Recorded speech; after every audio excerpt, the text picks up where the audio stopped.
আনন্দি তো ফিরল, তবে নিজের মতো করে ঠাম্মিকে দেখার শর্তে। ঠাম্মি খাওয়া দাওয়া বন্ধ করে সবাই তার ঘর থেকে বের করে দরজা বন্ধ করে দেয়। ঠাম্মি জানিয়ে দেয় আনন্দি না আসলে দরজা খুলবে না।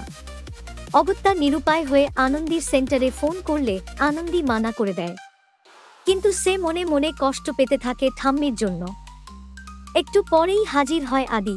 সে আনন্দিকে ঘ্যামের সাথে ফিরিয়ে নিয়ে যেতে চায়, কিন্তু আনন্দি মানা করে দেয়।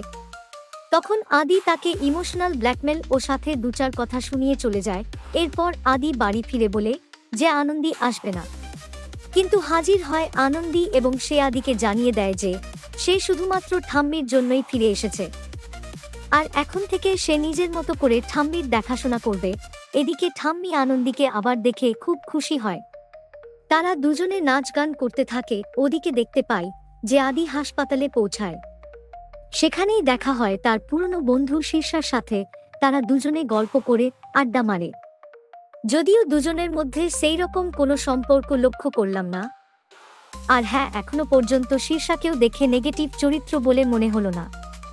বাকিটা তো সময় বলবে।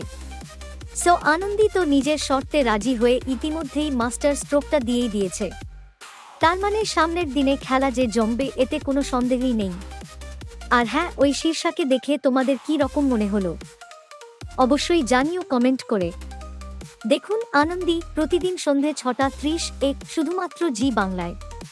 এই রকম সমস্ত আপডেট সবার আগে পেতে অবশ্যই আমাদের চ্যানেলটি সাবস্ক্রাইব করে নিও।